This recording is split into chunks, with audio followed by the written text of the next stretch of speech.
Hello friends, ഞാൻ മുഹമ്മദ് ഷാഫി ടോക്സിന്റെ പുതിയൊരു അധ്യായത്തിലേക്ക് എല്ലാവർക്കും സ്വാഗതം. ബംഗാളിലെ ഗവൺമെന്റ് ഹോസ്പിറ്റലായ KG-കറിൽ കഴിഞ്ഞ ദിവസം ഹൗസ് സർജൻസി ചെയ്തുകൊണ്ടിരുന്ന ഒരു ഡോക്ടർ കൊല ചെയ്യപ്പെട്ടു അല്ലേ. നിർഭയ 2 എന്ന് വേണമെങ്കിൽ നമുക്ക് വിളിക്കാം.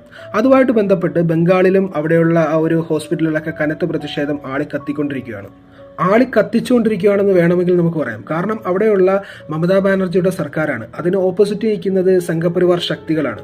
അവർ ഈ ഒരു പ്രശ്നം ഊതിക്കത്തിച്ച് സർക്കാർ വിരുദ്ധ പ്രക്ഷോഭമാക്കി മാറ്റിക്കൊണ്ടിരിക്കുകയാണ്.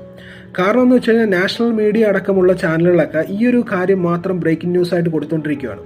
പിന്നെ അവിടെയുള്ള പല ആശുപത്രികളിലും ഡ്യൂട്ടി ആദ്യം ചെയ്യുന്നുണ്ടായിരുന്നു. കാരണം ജൂനിയർ ഡോക്ടർമാർ സമരം ചെയ്യുകയും സീനിയർ ഡോക്ടർമാർ ഈ ഒരു OP ഒക്കെ എടുത്ത് പോകുന്നുണ്ടായിരുന്നു. പക്ഷേ ഇപ്പോൾ സീനിയർ ഡോക്ടർമാരും ജൂനിയർ ഡോക്ടർമാരൊക്കെ തന്നെ ഈ സമരത്തിൽ പങ്കാളികളാവുകയാണ്. IMA അടക്കമുള്ള സംഘടനകളൊക്കെ ആവശ്യപ്പെടുന്നത് തങ്ങൾ വർക്ക് ചെയ്യുന്ന ഈ ഒരു തൊഴിലിടങ്ങളിൽ എന്താണ് തങ്ങൾക്കുള്ള സേഫ്റ്റി എന്ന രീതിയിൽ